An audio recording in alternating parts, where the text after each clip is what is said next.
Vamos lá, meus caros! Pix, contribuições, vamos lá fazer bem aqui o nosso trabalho. Vamos falar de um jornalista mentiroso que eu conheci. Ele tinha um cargo de direção na Editora Abril e ele se dedica a atacar o ministro Alexandre de Moraes. Tem um texto do Kiko Nogueira sobre ele, bolsonarista, colunista do Estadão, ataca Moraes com fake news e atribui a jornalista que já morreu. O José Roberto Guzzo, um dos chefes da Revista Oeste. Segundo o Kiko, né, o ex-jornalista em atividade J.R. Guzzo, bolsonarista raiz, conseguiu atribuir a um morto uma fake news para atacar o ministro do Supremo Tribunal Federal, Alexandre de Moraes, um dos seus alvos prediletos. Na terça, dia 28, Guzzo escreveu o seguinte na rede X Twitter. Segundo o jornalista Cláudio Tognoli, da Jovem Pan, a mulher de Alexandre de Moraes se recusou a passar pelos controles de segurança do aeroporto de Brasília. A Polícia Federal, que está atrás de Trump, Musk e Deus, na história das algemas, ficou mais muda do que uma ostra. Tognoli, segundo o Kiko, um dos maiores mitômanos da história do jornalismo, morreu em março do ano passado. Além disso, a história da suposta confusão foi publicada no Estadão pela colunista Sônia Rassi em 2018, sem citar nomes. A cascata foi exposta por Bruno Guzzo, que se apresenta como sobrinho do sujeito na rede social de Elon Musk. Sócio e estrela da revista de extrema-direita Oeste, mais conhecida como Faroeste, Guzzo também é articulista do Estadão, em que fala de 4 assuntos: Lula e Moraes, Moraes e Lula. Se tivesse o mínimo de decência, teria se autodemitido após essa patranha e se mudaria definitivamente para a Praia da Baleia. Preferiu apagar o tweet sem explicações. Gilmar Mendes cantou essa bola. O cadáver de sua obra, porém, vai apodrecendo em praça pública. Então, meus caros, esse aqui é um dos caras. Existe um certo colunismo na imprensa de extrema-direita, né? Na milícia, né, de extrema-direita, que agora é feita, e eu alertei para isso, é importante as pessoas saberem. O Alan dos Santos era o jardim de infância da extrema-direita. Ele era só o começo. O Terça Livre era só o começo. O Guzzo, o Augusto Nunes, o Alexandre Garcia. Esses caras iam pegar as fake news e elevar a um outro patamar. E agora que o governo é do Lula, para eles é um mercado em crescimento. Em crescimento. Eles só sabem fazer o ofício deles se for para atacar a esquerda. Eles só sabem fazer o que eles fazem se for para defender a balela liberal, a máxima da liberdade de expressão, que está desaguando do Donald Trump nos Estados Unidos. A liberdade de expressão absoluta é a liberdade de humilhar o imigrante, de tirar os direitos LGBTQIAPN+. Quer caçar as pessoas pela sua cor de pele. Sujeitos como o Guzzo pululam na imprensa brasileira. A parte da reportagem ainda tenta se afastar do bolsonarismo. Mas o colunismo de opinião é o pensamento desse senhor que vigora. Que eu conheci, troquei e-mails com ele. Escreve muito bem, aliás. Mas está a serviço de sabotar o ministro Alexandre de Moraes. São sabotadores do Xandão. São sabotadores do cara que segurou a nossa democracia no momento mais crítico, no momento em que queriam assassinar o Moraes. Eu li o inquérito da polícia. 884 páginas. Eles queriam matar o Xandão com força tática. Eles queriam fazer um golpe sanguinário no Brasil. E esse senhor não dedicou uma linha sobre isso. Uma linha sobre isso. Para ele estava tudo certo se o Bolsonaro continuasse. Era o ideal, na verdade. A gente está vendo o que está acontecendo. O Bolsonaro tem que ser preso. Tem que sofrer as consequências. Deixou 700 mil pessoas morrerem na pandemia. Pelo menos 400 mil não deveriam ter morrido do como morreram. Era óbvio, era uma pandemia mundial. Mas isso não deveria ter acontecido. Isso não deveria ter acontecido. E, gente, para fazer esse trabalho de resistência, o Guzo tem muito dinheiro do tempo que ele esteve na Abril.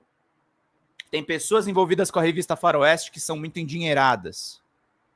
E para fazer o nosso trabalho aqui, a gente depende de vocês que estão assistindo.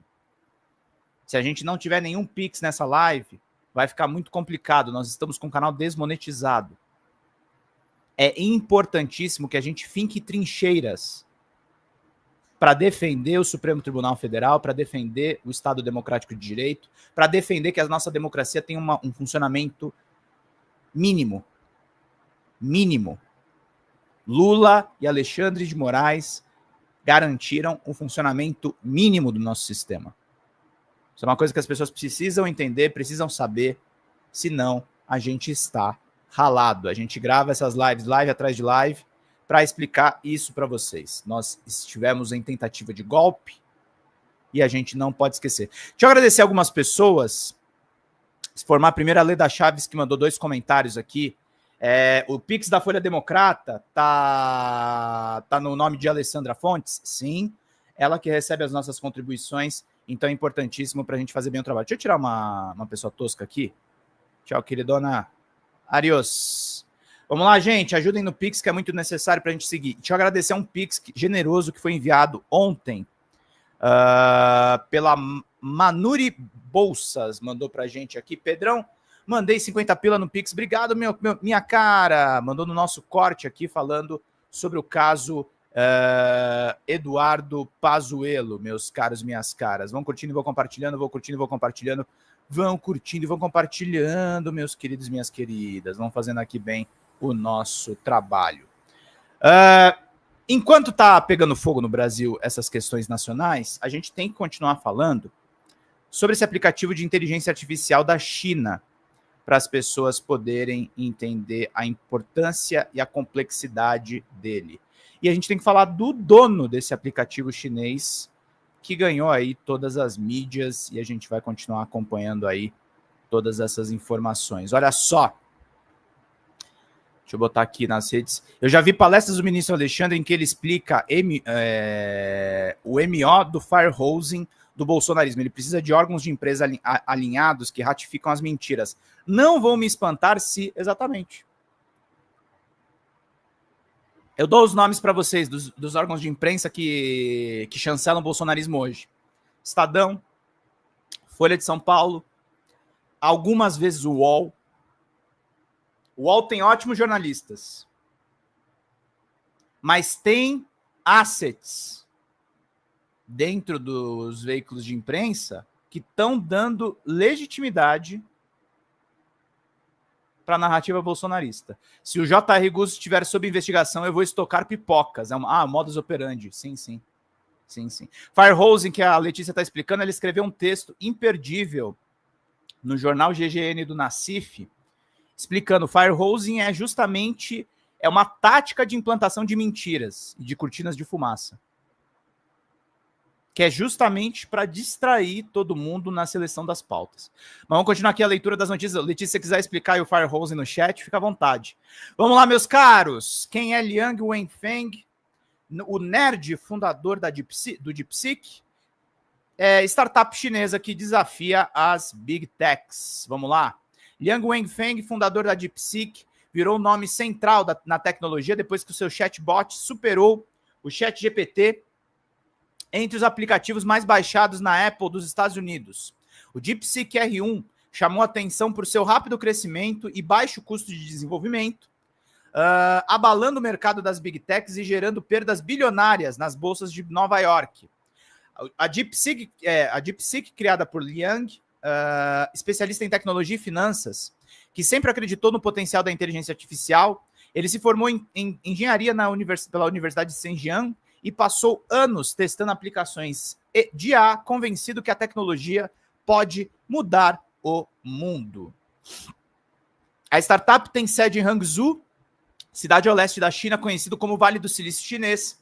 A região concentra algumas das maiores empresas de tecnologia do país e foi o ambiente ideal para Liang desenvolver as suas pesquisas e transformar o DeepSeek em um produto de alcance global. Antes de apostar em IA generativa, Liang fundou em 2015 a Highflyer, empresa de investimentos que usava inteligência artificial para analisar tendências do mercado financeiro. A estratégia deu certo e transformou a companhia em um dos maiores fundos quantitativos da China, administrando bilhões em yuanes ativos. Em 2021, Liang começou a comprar processadores gráficos da NVIDIA, gigante americana de chips para IA, para um projeto paralelo. Ele já trabalhava no desenvolvimento do chatbot, que agora sacudiu o Vale do Silício. Pessoas próximas o descrevem como nerd, com capacidade de aprendizado assustadora, mais interessado em criar do que em aparecer. O sucesso do DeepSeek levou Liang ao centro do poder na China. Na última semana, ele apareceu ao lado de outros empresários em uma reunião com o primeiro-ministro Li Qiang. A presença dele nesse encontro reforça a importância da inteligência artificial para os planos do governo chinês. Olha lá, o Liang Wenfeng, fundador aí da DeepSeek. Nos Estados Unidos, a ascensão do DeepSeek levanta dúvidas sobre os investimentos das Big Techs e sobre a eficácia das sanções contra a China. O presidente Donald Trump reconheceu o impacto da situação e chamou o alerta para o Vale do Silício. Para o investidor Mark Anderson, é um momento Sputnik, comparando com o choque da União Soviética ao lançar o primeiro satélite em 1957. Mesmo diante das restrições ocidentais, Liang continua otimista sobre o futuro da IA. O dinheiro nunca foi um problema para nós, o problema é o embargo aos chips de última geração, disse ele ao site Waves. Ele acredita que a IA pode ajudar a entender melhor o funcionamento da mente humana. O que você considera pensamento pode ser, na verdade, o seu cérebro tecendo uma linguagem. Meus caros e minhas caras, DeepSeek. DeepSeek a gente tem que ficar bastante atento. Fala pessoal, Pedro Zambarda aqui com vocês da Folha Democrata. A Folha Democrata está sob ataque, meus caros. A gente teve a nossa monetização desativada de uma maneira absolutamente arbitrária do YouTube. E para a gente manter as nossas atividades, a gente precisa de um mutirão de Pix de vocês da comunidade, gente, porque a gente fica sem verba para fazer as nossas coberturas básicas, fazer as lives, os cortes, os grupos de WhatsApp, Telegram que a gente pretende criar com essa comunidade maravilhosa. Nós perdemos acesso, por exemplo, vocês que são membros do canal, infelizmente, estão com as suas contribuições paralisadas. Então a gente precisa de uma ajuda em massa dessa comunidade para salvar a Folha Democrata. Salvar mesmo, gente. A gente precisa novamente da ajuda de vocês, porque ser de esquerda e atuar com essas Big Techs é realmente muito complicada. Eu conto com vocês, abram o aplicativo do banco, coloca folhademocrata@gmail.com e faça uma contribuição em qualquer valor, em qualquer horário, também nas metas das nossas lives, para a gente manter tudo funcionando. Tá certo, meus queridos e minhas queridas? Obrigado pela atenção de todos vocês. Vida longa e próspera sempre. Vamos combater, vamos manter a Folha Democrata funcionando, porque nós dependemos da comunidade, gente. Até mais. Tchau, tchau.